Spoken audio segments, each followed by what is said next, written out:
Assalamualaikum warahmatullahi wabarakatuh. Selamat datang kembali di channel Kisah Warganet. Kali ini kita akan membahas sebuah kisah dari tanah Jawa. Kisah tentang seorang pria yang memilih jalan pintas untuk keluar dari himpitan hutang.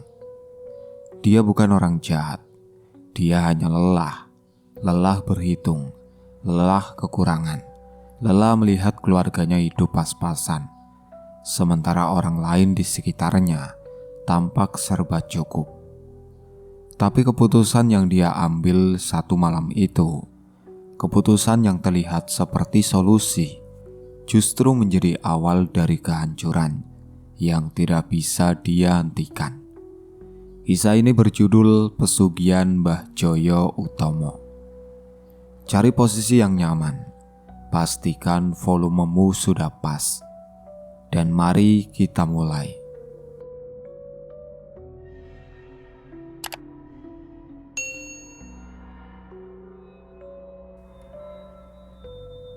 Sudah 3 hari gerobak bakso Selamat pulang lebih awal dari biasanya. Bukan karena dagangannya habis, justru sebaliknya. Sisa kuah masih setengah panci, bakso masih banyak, tapi pembeli tidak kunjung datang. Selamat sudah mangkal dari jam 11 siang sampai jam 6 sore di pertigaan dekat SD. Hasilnya 17 mangkuk. Itu pun 3 diantaranya dibeli tetangga yang kasihan. Dia dorong gerobaknya pulang pelan-pelan sambil menghitung uang di saku. 60.000 lebih sedikit. Padahal modal kuah dan daging hari itu hampir 40.000. Belum lagi gas. Tumira sudah menunggu di dapur waktu Selamat masuk lewat pintu belakang. Istrinya itu tidak banyak tanya. Dia lihat wajah Selamat, lalu lihat gerobak yang masih berat, dan langsung paham sendiri. "Makan dulu mas, sudah saya sisihkan." Selamat duduk di kursi kayu, melepas sandal, dan makan dalam diam. Utangnya sekarang ada di 2 tempat. Pertama, sisa modal pinjaman ke koperasi yang sudah jatuh tempo bulan lalu. Kedua, dan ini yang lebih bikin pusing, cicilan ke bank keliling. Tukang tagih itu datang setiap Senin pagi, jam 8 tepat. Sebelum Selamat sempat berangkat jualan. Bunganya 2% per minggu. Selamat sudah 3 minggu telat bayar. Kemarin si tukang tagih datang sambil bawa buku catatannya dan bilang dengan nada yang tidak bisa disebut ramah, "Pak Selamat, minggu depan harus lunas 2 kalinya ya." Selamat cuma mengangguk. Mau bilang apa lagi? Malam itu, langit sedang bagus. Bulan purnama bulat sempurna, terang sampai bayangan pohon pisang di halaman kelihatan jelas di tanah. Selamat menggelar tikar di teras dan mengundang beberapa teman kampungnya untuk mengobrol. Bukan acara apa-apa, cuma kebiasaan lama kalau malam cerah begini. Kumpul, minum teh, ngobrol sampai ngantuk.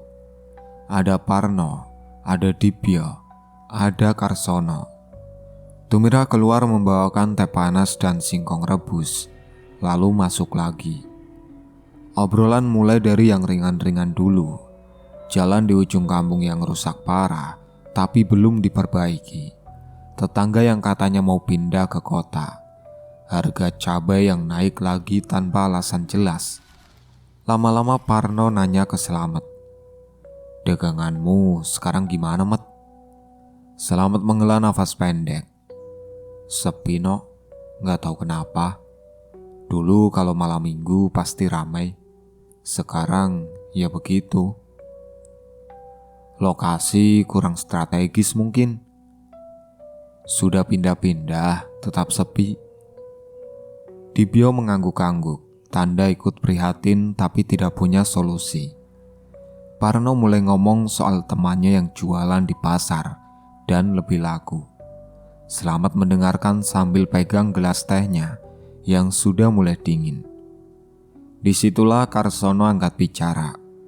Selama ini dia memang lebih banyak diam dan mendengarkan. "Mat," kata Karsono pelan, "kalau kamu serius mau daganganmu laris, ada caranya." Selamat mengira Karsono mau kasih saran soal lokasi atau promosi. "Caranya gimana, Mas?" Karsono tidak langsung menjawab.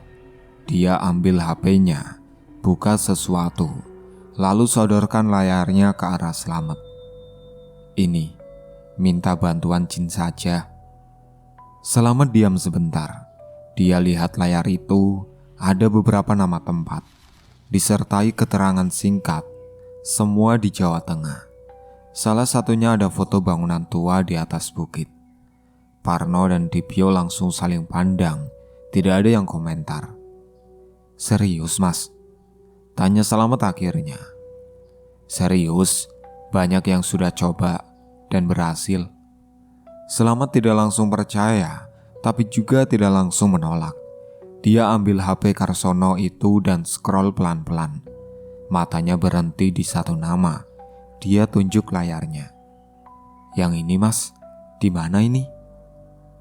"Pegunungan, kira-kira 2 jam dari sini naik motor." "Gimana caranya?" "Kamu harus datang sendiri ke sana, ketemu orangnya langsung." Selamat mengangguk pelan, lalu mengambil HP itu tanpa banyak bicara. Jam 10 kurang semua teman pamit pulang. Selamat masuk ke kamar. Tumira sudah siap tidur, duduk di tepi kasur sambil oleskan minyak kayu putih ke lengannya. "Tadi ngobrol apa aja?" tanya Tumira. Selamat duduk di sebelahnya. "Karsono tadi kasih tahu soal pesugihan, Dek." Tumira berhenti. Tangannya yang lagi pegang botol minyak kayu putih itu tidak bergerak. "Mas mau ke sana?" lanjut Selamat. "Tidak boleh." Suara Tumira langsung tegas. "Itu dosa, Mas. Agama kita jelas melarang." "Aku tahu, tapi kita lagi kepepet, Dek. Utang di mana-mana. Anak-anak butuh ini itu. Aku sudah usaha keras, tapi hasilnya begini terus." "Cari kerja sampingan kalau begitu. Jadi kuli bangunan, jadi apa? Yang penting halal." "Sudah pernah aku coba dulu. Kamu lupa. Tetap gak cukup." Tumira menggeleng. "Mas, kalau ketahuan masyarakat, kita mau taruh muka di mana?" "Gak akan ketahuan." "Kalau tidak ketahuan pun, Allah tahu." Selamat diam, lalu mulai bicara lagi. Kali ini lebih pelan. Dia cerita soal rumah yang lebih besar, soal tidak perlu lagi was-was setiap Senin pagi waktu tukang tagih datang, soal anak-anak yang bisa sekolah lebih layak. Dia tidak mendramatisir.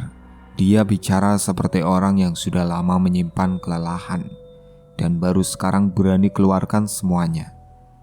Tumira tidak langsung menjawab. Dia dengarkan sambil menatap lantai. Hampir 1 jam mereka bicara di kamar itu. Suaranya tidak pernah keras. Hanya 2 orang suami istri yang kelelahan, mendebatkan sesuatu yang tidak ada jawaban mudahnya. Akhirnya Tumira berkata, "Terserah Mas saja, tapi saya tidak setuju." Itu bukan persetujuan, tapi juga bukan penolakan keras lagi. Selamat mematikan lampu kamar. Ruangan jadi gelap. Di luar bulan masih terang. Tumira berbaring dan menatap plafon dengan mata terbuka. Di sebelahnya Selamat sudah memejamkan mata, tapi nafasnya belum teratur seperti orang yang tidur. Seminggu setelah malam itu Selamat bangun lebih pagi dari biasanya. Tumira sudah di dapur waktu Selamat keluar dari kamar. Tidak ada percakapan soal tujuannya hari ini. Mereka sudah membicarakannya malam sebelumnya, singkat dan dingin. Tumira merebus air, menyiapkan teh, menaruh 2 lembar roti di meja tanpa banyak ekspresi. Selamat makan sambil berdiri. Dia masukkan sebotol air minum ke tas kecil, bungkus 2 lembar roti yang tersisa dengan plastik, dan mengambil jaketnya dari kantungan di balik pintu. "Hati-hati," kata Tumira dari dapur. Suaranya datar, bukan marah, bukan juga merestui. Sekedar kalimat yang keluar karena dia istri. Dan itu memang yang biasa diucapkan. Selamat mengangguk, lalu keluar. Motornya dinyalakan pukul 6:30 pagi. Udara masih segar. Jalan kampung masih sepi. Selamat mengikuti alamat yang sudah dia catat di kertas kecil. Karena sinyal di sana tidak bisa diandalkan, dan dia tidak mau repot cari jaringan di tengah jalan. 1 jam pertama masih aman. Jalan aspal mulus, lalu lintas biasa. Sesekali ada truk pengangkut hasil ladang. Tapi begitu meninggalkan jalan utama dan masuk ke jalur menuju pegunungan, jalanannya langsung berubah, naik turun, banyak tikungan tanpa pembatas, dan aspalnya mulai retak-retak di beberapa bagian. Selamat harus kurangi kecepatan hampir separuhnya. Udaranya dingin, bukan dingin malam, tapi dingin kering yang biasa terasa di ketinggian. Selamat rapat-rapatkan jaketnya sambil tetap pegang stang. Di tengah perjalanan dia coba buka HP untuk cek posisi. Tidak ada sinyal sama sekali. Dia simpan HP lagi, lalu lanjut mengikuti catatan di kertas yang dia tempel di spion dengan selotip. Hampir 2 jam lebih dia berkendara sebelum akhirnya sampai di sebuah jalan tanah yang berakhir di depan sebuah rumah joglo. Rumahnya besar, tapi tidak mewah. Dindingnya dari kayu jati tua yang masih berdiri kokoh. Atapnya model pelana rendah khas joglo Jawa. Gentingnya sudah kehitaman dimakan usia, tapi tidak ada yang bocor atau runtuh. Halaman depannya luas dan bersih. Tanahnya disapu rapi, tidak ada sampah, tidak ada rumput liar. Di sisi kanan rumah ada pohon beringin besar. Akarnya menjuntai tapi tidak menutupi jalan. Daunnya rimbun sampai sore pun pasti teduh di sana. Tidak ada suara anjing, tidak ada suara orang. Sepi, tapi bukan sepi yang membuat tidak nyaman. Lebih seperti sepi di rumah orang tua yang memang jauh dari keramaian. Selamat matikan motor. Dia berdiri sebentar di depan pagar rendah dari bambu, memastikan ini tempat yang benar, cocok dengan catatan di kertasnya. Dia ketuk tiang pagar dan berkata, "Permisi." Tidak sampai semenit, pintu utama rumah terbuka. Keluarlah seorang pria tua, tubuhnya tidak bungkuk, masih tegak untuk ukuran orang seusianya. Jenggotnya putih panjang sampai dada, tapi rambutnya, anehnya, masih hitam pekat. Tidak ada uban satupun. Matanya tajam, tapi bukan tajam yang mengancam. Lebih seperti orang yang sudah lama terbiasa menilai orang lain hanya dari caranya berdiri. "Selamat ya?" tanya pria tua itu. Selamat sedikit kaget. "Iya mbah." "Dari mana tahu nama saya mbah?" Pria tua itu tidak menjawab pertanyaan itu. Dia hanya membuka pagar dan bilang, "Masuk." Itulah pertama kali Selamat bertemu Mbah Joyo Utomo. Mereka duduk di teras belakang rumah. Ada 2 kursi bambu dan meja kecil di antaranya. Tidak ada teh, tidak ada cemilan. Mbah Joyo Utomo langsung duduk dan menatap Selamat seperti orang yang tidak punya waktu untuk basa-basi. "Maksudmu kesini untuk apa?" tanyanya. Selamat menegakkan duduknya. "Saya pedagang bakso mbah. Sudah lama usaha tapi hasilnya tidak pernah cukup. Utang menumpuk. Saya mau minta pesugihan." Mbah Joyo Utomo mengangguk pelan, lalu mulai bicara satu persatu. Tidak buru-buru, tapi jelas. "Syarat pertama, kamu harus sediakan sesajen, kemenyan, kembang setaman 7 rupa dari pasar, dan darah ayam cemani." Selamat mengangguk. Syarat kedua, kamu harus sudah punya pekerjaan tetap. Sudah mbah, saya pedagang bakso. Syarat ketiga, Bajoyo Utomo berhenti sebentar, lalu menatap Slamet langsung. Kamu tidak boleh menyebut nama Allah selamanya. Ini bukan syarat kecil, Ini dosa yang tidak diampuni. Kalau kamu melanggar, pesugihan batal dan kamu akan celaka. Slamet tidak langsung mengangguk kali ini. Dia diam beberapa detik, lalu mengangguk pelan. Syarat keempat, harus seizin istri. Dia harus tahu dan setuju. Sudah mbah. Syarat kelima, setiap Jumat Kliwon 3 bulan sekali, kamu harus datang ke sini untuk ritual. Baik. Syarat keenam, Bajoyo Utomo menarik nafas pendek. Ritual pertama, istrimu wajib ikut. Dia harus hadir. Slamet mengerutkan dahi tapi tidak protes. Bajoyo Utomo lalu menutup kedua tangannya di atas lutut dan berkata, berat diteruskan atau diurungkan. Keringat dingin keluar di punggung Slamet meski udara pegunungan masih sejuk. Dia diam cukup lama, matanya sempat turun ke tanah, lalu naik lagi ke wajah Bajoyo Utomo. Diteruskan mbah. Bajoyo Utomo mengangguk pelan, hanya sekali, tidak ada senyum, tidak ada komentar tambahan. Singkat cerita, Slamet tiba di rumah waktu matahari sudah hampir hilang. Di balik atap rumah tetangga, Tumira sedang di dapur. Bau sayur asam menguar sampai ke teras. Anak-anak sudah makan duluan dan sekarang sudah tidur di kamar. Slamet bisa dengar suara nafas mereka yang teratur waktu dia lewat pintu kamar. Dia taruh tas kecilnya di kursi ruang tamu, lepas jaket, lalu masuk ke dapur. Tumira tidak banyak tanya waktu Slamet masuk. Dia hanya menoleh sebentar, lalu kembali mengaduk kuah di panci. Sudah makan belum? Belum. Tumira ambilkan nasi dan lauk tanpa komentar. Slamet duduk dan makan. Baru setelah mangkuknya hampir kosong, Tumira duduk di seberangnya dan bertanya pelan. Gimana tadi? Slamet meletakkan sendok. Sudah ketemu orangnya. Terus? Ada syaratnya, tapi tidak berat. Slamet memilih kata-katanya hati-hati. Pokoknya kita harus ikut ritual 1 kali dulu. Membaca mantra-mantra biasa tidak ada yang aneh. Tumira menatapnya. Ritual seperti apa? Duduk, dengarkan mantra-mantra. Ada sesajen yang harus dibawa. Itu saja. Sesajen apa?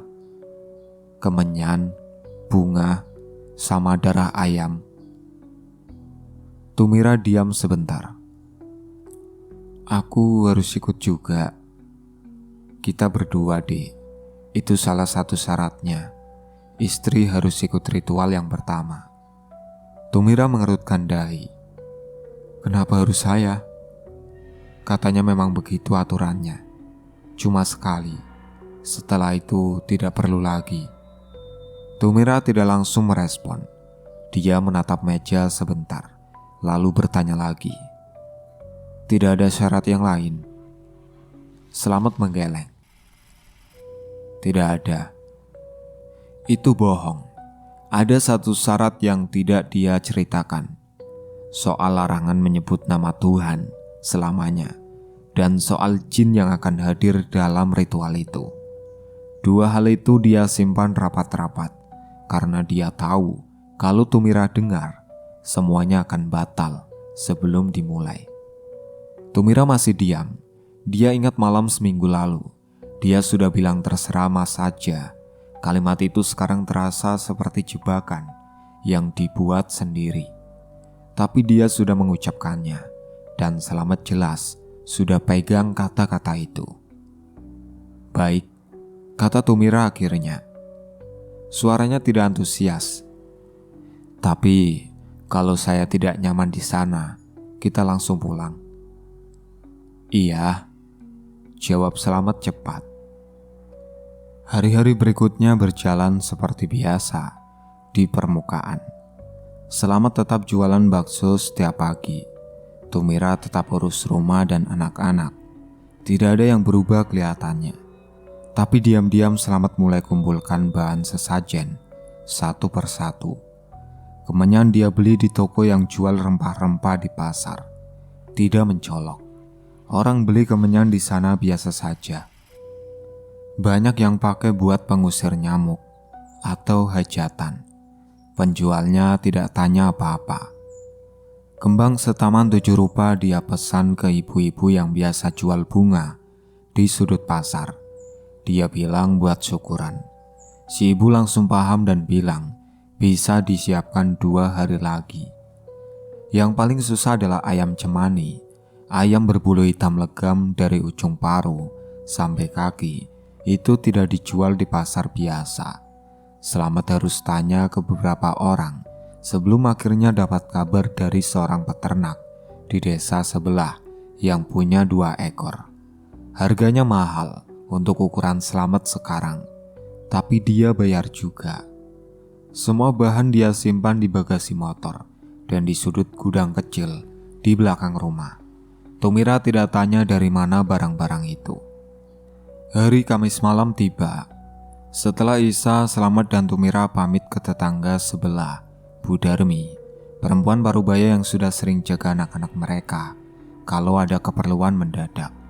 Slamet bilang ada urusan keluarga di rumah saudara, semalam saja. Besok pagi sudah pulang. Bu Darmi mengangguk dan bilang tidak masalah. Anak-anak sudah tidur waktu mereka berangkat. Slamet mengikat bungkusan sesajen di bagasi motor dengan tali rafia. Tumira duduk di belakang, membawa tas kecil berisi baju ganti dan mukena. Sebelum naik dia sempat melirik bungkusan di bagasi, tapi tidak bertanya. Motor melaju keluar kampung. Jalan malam itu gelap. Lampu jalan hanya ada di jalan utama. Begitu masuk jalur pedesaan, hanya ada cahaya lampu motor dan sesekali lampu rumah warga yang sudah meredup karena penghuninya hampir tidur. Udara terasa lebih dingin dari perjalanan Slamet sebelumnya siang hari. Angin dari sawah di kanan kiri jalan masuk lewat celah jaket. Tumira memeluk pinggang Slamet lebih erat dari biasanya, tapi tidak berkata apa-apa. Sepanjang perjalanan hampir 2 jam itu, mereka nyaris tidak berbicara. Slamet fokus ke jalan. Tumira menundukkan kepala sedikit. Matanya melihat aspal yang terus bergerak di bawah roda. Lalu dari kejauhan di antara pepohonan yang makin rapat di sisi jalan, lampu rumah Mbah Joyo Utomo mulai kelihatan remang, oranye, seperti satu titik cahaya di tengah hamparan gelap. Tumira menarik nafas dalam-dalam. Slamet mematikan motor tepat di depan pagar bambu. Lampu yang tadi kelihatan dari kejauhan ternyata berasal dari satu bolam kuning di teras depan rumah. Mbah Joyo Utomo sudah berdiri di sana sebelum Slamet sempat mengetuk, seperti memang sudah tahu kapan mereka akan tiba. Masuk, katanya singkat. Tumira turun dari motor dengan kaki yang sedikit kaku karena duduk hampir 2 jam. Dia melihat sekeliling halaman dengan cepat, bersih. Tidak ada yang aneh. Pohon beringin di sisi kanan rumah daunnya bergerak pelan karena angin. Tapi tidak ada suara lain selain itu. Tumira tidak bilang apa-apa. Tapi sejak kakinya menginjak tanah halaman itu, ada rasa tidak nyaman yang dia sendiri tidak bisa jelaskan dari mana asalnya. Mereka masuk ke ruang tamu. Mbah Joyo Utomo mempersilakan duduk, lalu bilang, "Ritualnya jam 11. Sekarang istirahat dulu. Ini ada teh." Di meja sudah ada 2 gelas teh hangat. Slamet dan Tumira duduk bersebelahan di kursi kayu. Mereka minum teh itu pelan-pelan. Tidak banyak yang diobrolkan. Mbah Joyo Utomo duduk di kursi di seberang mereka. Sesekali menutup mata seperti sedang berdiam diri, tidak mengajak bicara. Tumira melirik jam dinding di ruang tamu. Pukul 10:35 malam. Singkat cerita, tepat pukul 11 Mbah Joyo Utomo berdiri. Ikut saya. Mereka dibawa ke halaman belakang. Di sana ada bangunan kecil yang berdiri sendirian, terpisah dari rumah utama, persis di bawah pohon beringin. Ukurannya kira-kira 3 kali 3 meter. Dindingnya dari papan kayu tua yang masih kokoh. Satu pintu tanpa kunci, satu jendela di sisi kiri, tertutup rapat dengan kain gelap dari dalam. Di depan bangunan itu ada 2 ember plastik berisi air. Wangi mawar langsung tercium begitu Selamat mendekat. Airnya sudah dicampur bunga. Mandi dulu, kata Mbah Joyo Utomo. Yang laki-laki duluan, ganti pakaian bersih setelah selesai. Selamat mandi di belakang kain penutup yang sudah dipasang sebagai sekat sederhana. Airnya dingin, wanginya menyengat tapi tidak enak. Setelah selesai dia ganti baju dan keluar. Lalu giliran Tumira. Tumira mandi tanpa bicara. Dia keluar dengan wajah yang lebih tegang dari sebelumnya. Mbah Joyo Utomo lalu membuka pintu bangunan kecil itu dan mempersilahkan mereka masuk. Di dalam ruangan satu lampu minyak menyala di sudut kanan. Cahayanya redup. Cukup untuk melihat isi ruangan tapi tidak sampai terang. Di tengah ruangan ada meja kecil rendah. Di atasnya sesajen sudah tersusun rapi. Mangkuk tanah liat berisi kemenyan. Piring besar penuh kembang setaman 7 warna. Dan satu gelas kecil berisi cairan hitam. Darah ayam cemani. Mbah Joyo Utomo menunjuk posisi duduk. Kalian di selatan meja, saya di timur. Mereka duduk di lantai beralaskan tikar tipis. Tumira melipat kakinya rapat dan meletakkan kedua tangannya di pangkuan. Selamat duduk tegak di sebelahnya. Tidak ada yang bicara. Mbah Joyo Utomo mengambil korek api dari saku bajunya. Disulut kemenyan di mangkuk tanah liat itu. Api menyala sebentar lalu padam. Asap putih tipis mulai mengepul naik ke atas, menyebar pelan di udara ruangan yang tertutup rapat. Mbah Joyo Utomo menutup matanya. Bibirnya mulai bergerak pelan. Lalu suaranya keluar, rendah dulu, hampir seperti orang bergumam. Tapi kalimatnya jelas.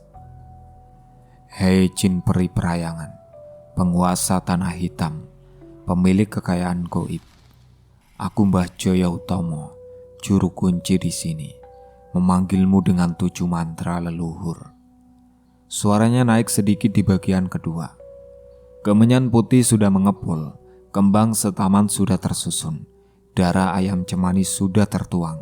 Ini tanda kesetiaan manusia yang ingin bersekutu denganmu. Lalu bagian ketiga suaranya mengeras, bukan berteriak, tapi terdengar penuh dan berat. Di ruangan sekecil itu, wujudkanlah dirimu dalam rupa manusia.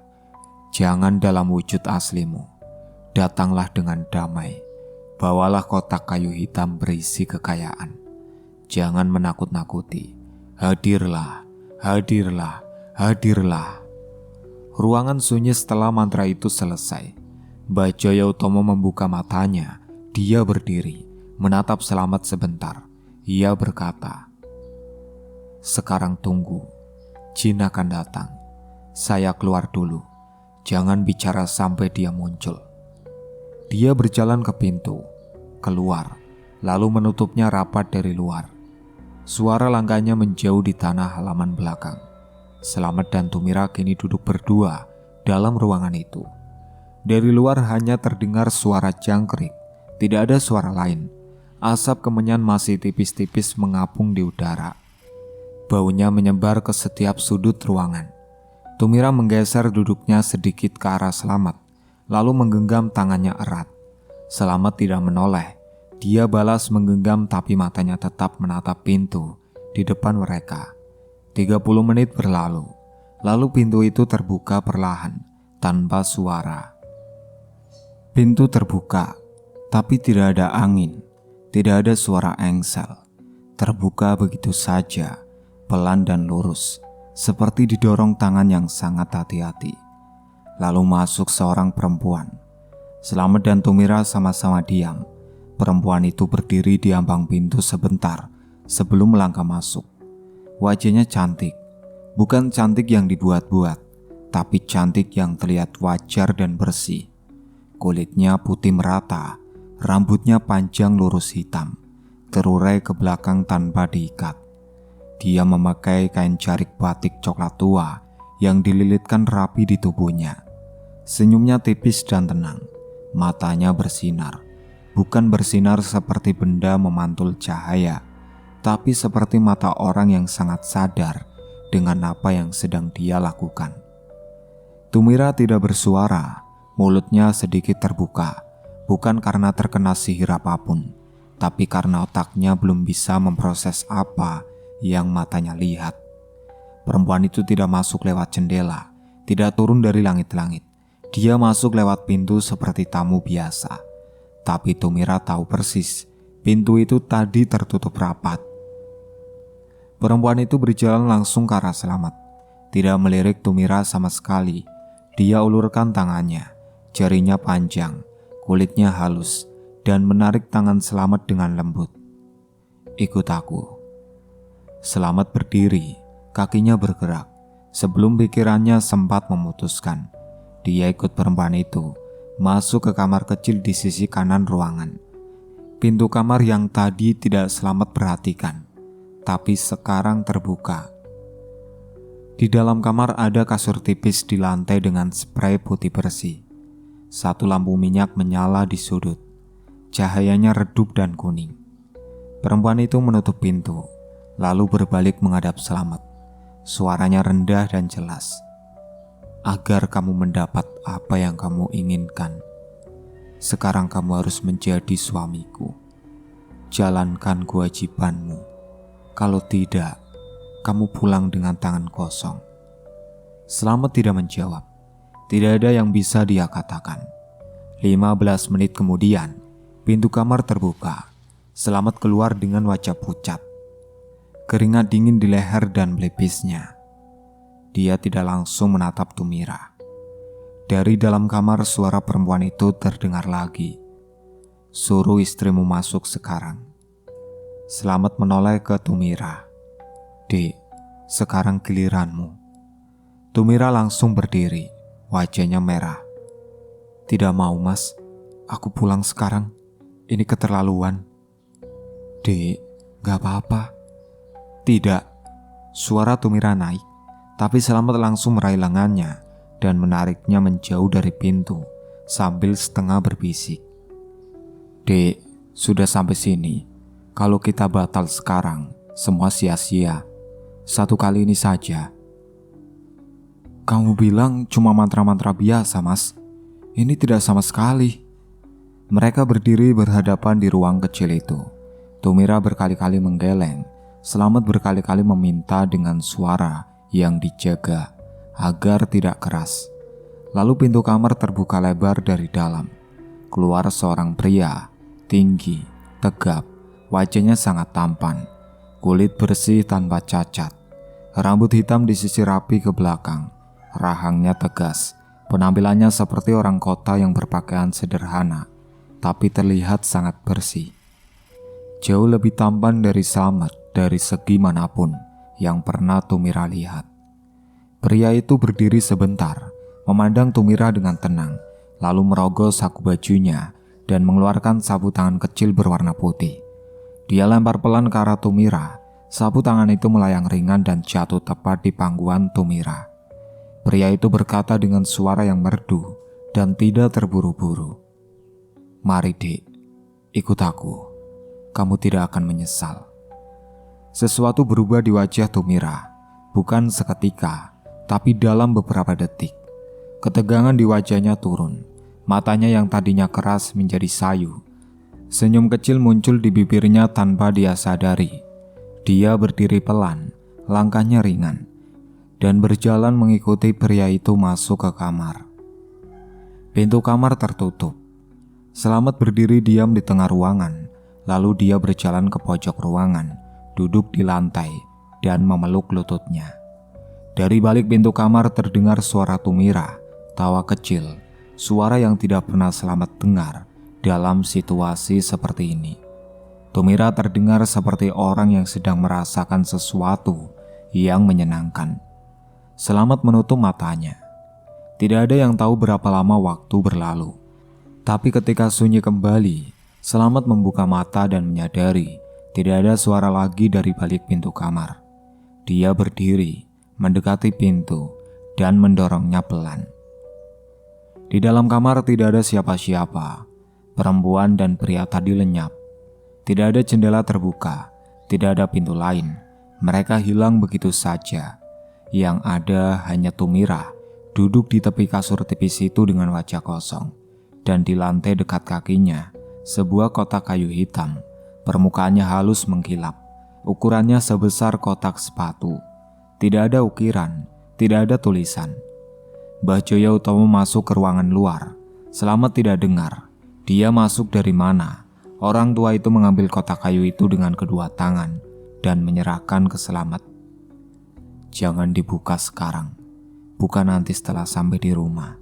Setiap malam Jumat Kliwon dan Selasa Kliwon, taruh kotak ini di kamar tidurmu. Jangan pernah lupa. Kalau lupa, jin akan marah. Slamet menerima kotak itu dengan tangan yang tidak sepenuhnya stabil. Sampai di sini dulu ceritanya. Nantikan cerita kelanjutannya di part berikutnya. Sekian dari saya. Wassalamualaikum warahmatullahi wabarakatuh.